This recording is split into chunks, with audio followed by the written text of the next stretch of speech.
चंदन एक आलसी स्वभाव का लड़का था। वो सारा दिन गांव में इधर उधर घूमता रहता था। चंदन की माँ कई बार उसे समझाती कि कोई काम कर ले, पर चंदन था कि वो बात को एक कान से सुनता और दूसरे कान से निकाल देता।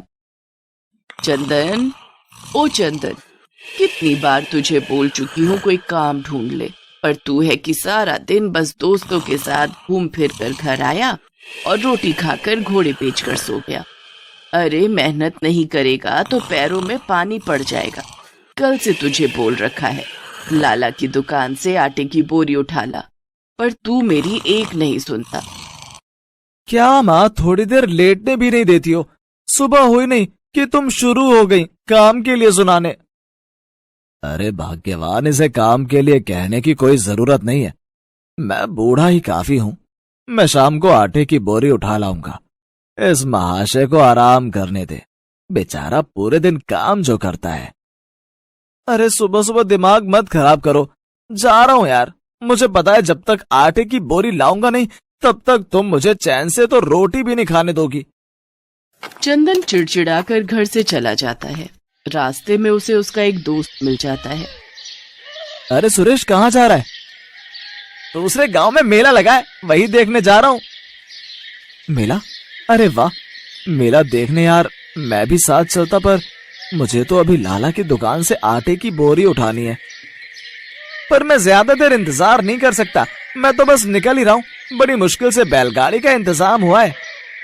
मेले की बात सुनकर चंदन को घूमने का लालच आ जाता है और वो लाला की दुकान की जगह सुरेश के साथ मेला देखने जाने का विचार करता है। चल फिर, तू भी क्या याद रखेगा, दोनों मिलकर मेला देखने चलते हैं।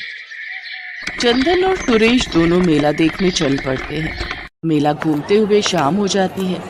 चंदन सुरेश से कहता है, सुरेश, मुझे आटा भी लेना है, नहीं तो माँ बापू बहुत डांट लगाएंगे।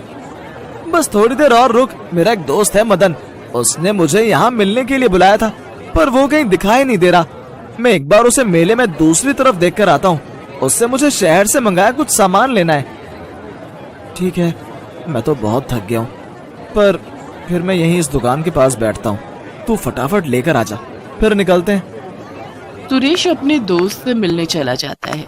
तभी वहां से एक साधु बाबा गुजर रहे थे। अचानक एक पत्थर से उन्हें ठोकर लगती है और वो जमीन पर गिरने लगता है। तभी चंदन उन्हें संभाल लेता है। भला हो बेटा, तुमने मुझे गिरने से बचा लिया। बोलो क्या चाहिए, मैं तुम्हें कुछ भी दे सकता हूँ। बाबा, मैं तो बस ये चाहता हूँ कि मुझे कोई मेहनत ना करनी पड़े।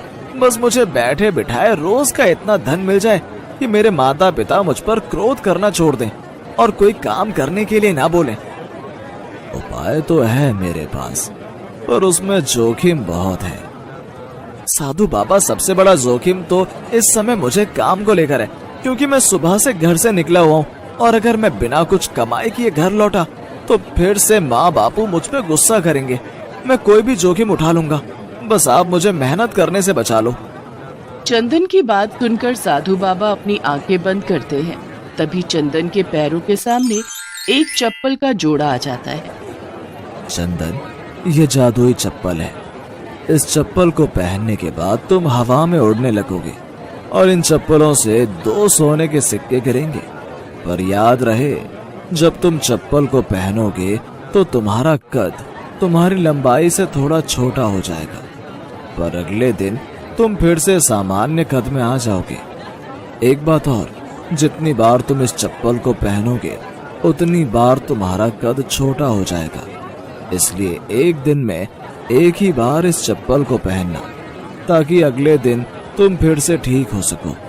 अगर तुमने इस चप्पल का ज्यादा इस्तेमाल किया तो तुम अपने कद से बहुत ही छोटे कद के हो जाते रहोगे, फिर दोबारा वापस आना नामुमकिन है।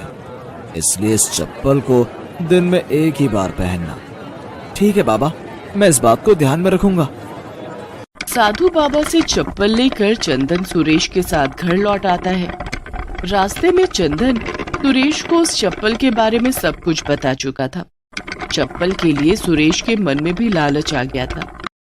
चंदन चप्पल लेकर घर पहुंचता है।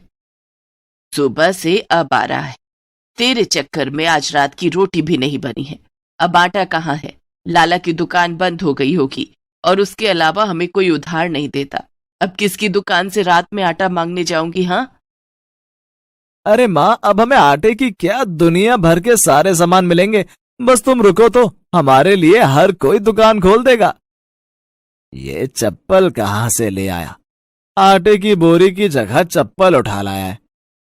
बापू बस तुम देखते जाओ, ये कोई मामूली चप्पल नहीं है, ये जादुई चप्पल है।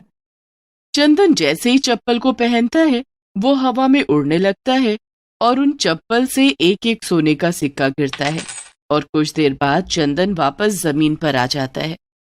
पर चंदन का आकार छोटा हो गया था। चंदन, चप्पल में से सोने के 2 सिक्के गिरे और तू इतना छोटा क्यों हो गया?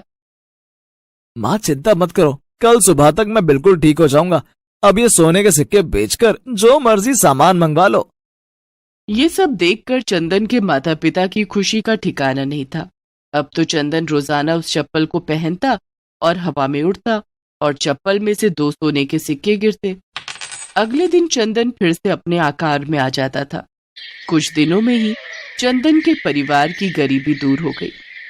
चंदन के पास अब सब कुछ था। एक दिन उसका दोस्त सुरेश उससे बोला, चंदन यार, अब तो तेरे पास बहुत सब कुछ है, तू तो बहुत अमीर हो गया है। कुछ दिनों के लिए ये चप्पल मुझे दे दे, मेरे पास भी कुछ पैसे आ जाएंगे। देख, तू मेरा दोस्त है ना? हाँ सुरेश, तू तो मेरा पक्का दोस्त है। रुक, मैं अभी चप्पल लाया। पर तुझे याद है ना कि चप्पल को दिन में एक ही बार पहनना है, नहीं तो जितनी बार पहनेगा उतना कद छोटा होता जाएगा। हाँ हाँ, मुझे याद है। चंदन से चप्पल लेकर सुरेश घर आ जाता है, पर वो चंदन की बात नहीं मानता। वो चप्पल को बार बार पहनकर उड़ता और बार बार चप्पल में से सिक्के गिरते। देखते ही देखते सुरेश का कद इतना छोटा हो गया कि जिसे देख उसके माता पिता डर गए और वो दौड़कर चंदन को बुला कर लाए। चंदन बेटा, देखो ना, हमारा सुरेश क्या से क्या बन गया। तुमने उसे कैसी चप्पल दे दी? कहीं सुरेश ने चप्पल को बार बार तो नहीं पहन लिया। चलता हूँ चाची।